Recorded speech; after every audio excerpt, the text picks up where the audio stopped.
Hello दोस्तों, कैसे हैं आप सभी। मैं एक बार फिर दिनेश मॉडल में आपका स्वागत करता हूं। ठीक है, आज का मेरा सेशन है भूगोल का। भूगोल में कुल 30 महत्वपूर्ण प्रश्न होंगे इसमें, जो कि जो क्लासेस मैंने पढ़ाई हैं उससे कुछ संबंधित प्रश्न होंगे और जो नहीं पढ़ाई हैं उससे भी प्रश्न संबंधित होंगे। तो गाइस, ये जो प्रश्न है बहुत बहुत इम्पोर्टेंट है।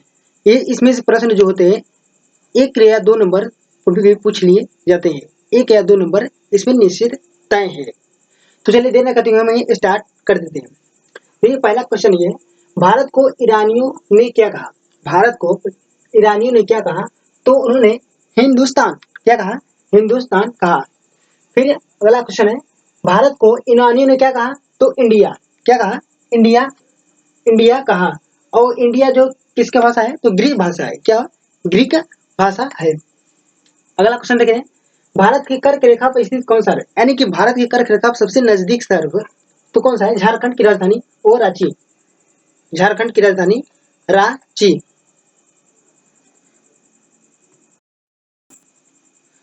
चलिए अगला क्वेश्चन है, भारत का प्रादेशिक समुद्री सीमा कितना है? तो वो है 12 समुद्री मील। कितना है? 12 समुद्री मील। एक समुद्री मील बराबर होता है 1.8 मील। 1.8 मील होता है। अगला क्वेश्चन है, भारत का किस तट से औसत समुद्री तल मापा जाता है? तो ओ चलिए, यानी कि जो समुद्री तल औसत समुद्री तल कितना है तो वो मापा जाता है चेन्नई के तट से मापा जाता है। अगला है, हिंद महासागर का प्राचीन नाम है। प्राचीन नाम वो होता है रत्नाकर। क्या नाम है? रत्नाकर। अगला क्वेश्चन है, काल्स कटक कहाँ स्थित है? तो वो अरब सागर में। क्या कहाँ है? अरब सागर में। काल्स कटक, कटक यहाँ तात्पर्य होता है जैसे यहाँ पर स्थल पर जो है पर्वत पाए जाते हैं, ऐसे समुद्र के नीचे जो है कटक पाए जाते हैं। कटक यानी कि समुद्र के तल से नीचे होते हैं, जो पर्वत की तरह होते हैं। चलिए अगला क्वेश्चन है, हिंद महासागर को किस देश की झील की उपमा प्रदान की गई थी? तो हिंद महासागर को ब्रिटिश झील की उपमा प्रदान की गई थी। अगला क्वेश्चन है, अंडमान निकोबार द्वीप समूह किस श्रेणी के दक्षिणतम विशाल? एक पूछा गया था बार बार, एक बार नहीं अनेक बार पूछा जाता है, बार बार है, जो कि किस श्रेणी का दक्षिणतम विशाल है? तो हिमालय की श्रेणी का। यानी कि अगर पूछ लिए कि हिमालय की दक्षिणतम श्रेणी का कौन सा श्रेणी का विस्तार कहाँ तक है? तो वो है अंडमान निकोबार द्वीप समूह। क्या है? अंडमान निकोबार द्वीप समूह। अगला क्वेश्चन है, कौन सा राज्य 3 तरफ से अंतर्राष्ट्रीय सीमा ये है? शादी करें, ये 3 तरफ से अंतर्राष्ट्रीय सीमा लगाती है। कौन सा राज्य? तो है त्रिपुरा। त्रिपुरा वो भी बांग्लादेश से। किसे? बांग्लादेश से लगाती है। कितना? बांग्लादेश से। चलिए अगला क्वेश्चन है, भारत का हृदय स्थल क्षेत्र किसे कहते हैं? तो गंगा के क्षेत्र को। क्या? गंगा के क्षेत्र से। अगला है, भारत का कौन सा स्थान 3 सागरों का संगम है? 3 सागरों का संगम है, वो है कन्याकुमारी। क्या है? 3 सागरों का संगम कन्याकुमारी। अगला क्वेश्चन है, भारत का प्रथम मानचित्र किसने बनाया था? प्रथम मानचित्र किसने बनाया था? तो वो होता है एन बिले। कौन? एन बिले ने बनाया था। एन बिले। भूगोल के पिता हिकैटियस किसे कहते हैं? हिकैटियस। अगला क्वेश्चन है, रामेश्वर मंदिर रामेश्वर मंदिर किस द्वीप पर स्थित है? तो वो है पंबन द्वीप पर। किस पर है?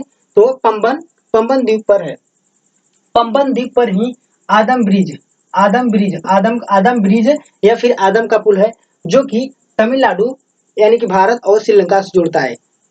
तमिलनाडु भारत से सॉरी तमिलनाडु यानी कि भारत और श्रीलंका से जुड़ता है। अगला क्वेश्चन है, कोच्चिन का जुड़वा नगर किसे कहते हैं? जुड़वा नगर एर्नाकुलम को कहते हैं। अगला है, मरकत द्वीप या एमराल्ड।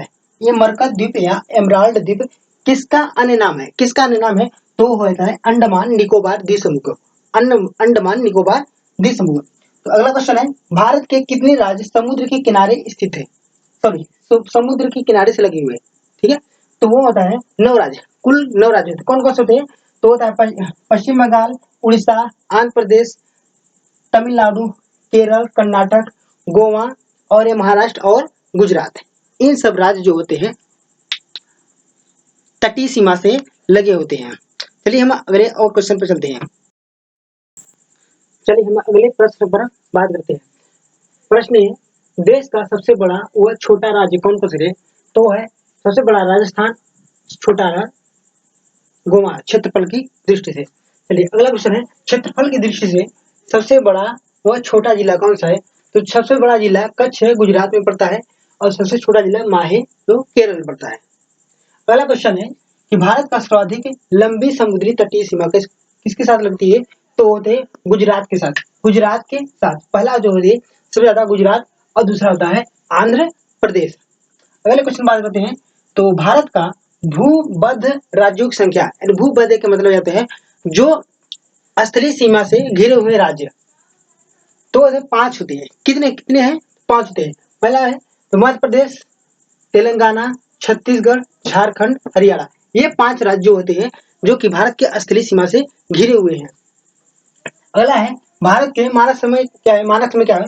तो मानक समय 82.5 पूर्वी देशांतर जो नैनी प्रयागराज होकर गुजरती है और ये जो 5 राज्यों से होकर गुजरती है। पहला राज्य है यूपी, एमपी, छत्तीसगढ़, उड़ीसा और आंध्र प्रदेश।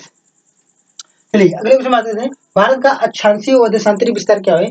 तो अक्षांशीय विस्तार है 8 अंश 4 मिनट से लेकर के 37 अंश 6 मिनट उत्तरी अक्षांश तक, और देशांतरी विस्तार है 68 अंश 7 मिनट से लेकर 97 अंश 25 मिनट पूर्वी देशांतर तक है। अगला क्वेश्चन है भारत का उत्तर से दक्षिण लंबाई व पूर्व से पश्चिमी लंबाई क्या आती है? तो उत्तर से लेकर के दक्षिण लंबाई 32-14 होती है। कितना होती है? 32-14, और पूर्व से पश्चिम लेकर के 29-33 किमी होती है ये। अगला क्वेश्चन है कर्क रेखा भारत के कितने राज्यों से गुजरती है? तो कुल 8 राज्यों से गुजरती है। कौन कौन से राज्य है? तो गुजरात, राजस्थान, मध्य प्रदेश, छत्तीसगढ़, झारखंड, पश्चिम बंगाल, त्रिपुरा व मिजोरम। अगले क्वेश्चन बात करते हैं भारत की आकृति कैसी है? तो चतुष्कोणीय। भारत की आकृति चतुष्कोणीय होती है इस तरह से, ठीक है। अगला क्वेश्चन है पाक जल संधि अलग करती है। पाक जल संधि किसको अलग करती है? भारत व श्रीलंका को। और किसको जोड़ती है? अरब सागर व बंगाल खाड़ी को जोड़ती है, ठीक है। अगला क्वेश्चन है भारत के पड़ोसी देशों के स्थलीय सीमा से लगने वाले राज्य। भारत के स्थलीय सीमा से लगने वाले कुल कितने राज्य हैं? तो 16 राज्य है। 16 राज्य और 2 केंद्र शासित प्रदेश। कौन से केंद्र शासित प्रदेश हैं? तो वो होते हैं जम्मू और कश्मीर। कौन से? जम्मू कश्मीर। और जम्मू कश्मीर से पहले बात करें तो 17 राज्य से, यानी कि जम्मू कश्मीर को 2 अलग करके 2 केंद्र शासित प्रदेश बना दिए गए हैं। अगला और अंतिम क्वेश्चन है कि ग्लेशियर बूम, साल्टोरो और बिलाफोंडला व गेंगुला दर्रा कहाँ है? तो होता है सियाचिन ग्लेशियर में। कहाँ पाते हैं? तो सियाचिन ग्लेशियर में। खास बात इसमें है कि ग्लेशियर बूम और साल्टोरो और बिलाफोंडला ये जो है भारत के अधिकार में है। ये तीनों भारत के अधिकार में है और ये गेंगुला दर्रा जो पाक के अधिकार में है। किसके? पाक के अधिकार में है। तो 30 प्रश्न, महत्वपूर्ण प्रश्न ये समाप्त होते हैं। आशा करते हैं ये क्लास जो है आपको अच्छी लगी। अगर थोड़ी सी भी अच्छी लगी तो लाइक शेयर सब्सक्राइब करना ना भूले। ऐसे ही क्वेश्चन मैं लाता रहूंगा। तो मिलते हैं अगली क्लास में।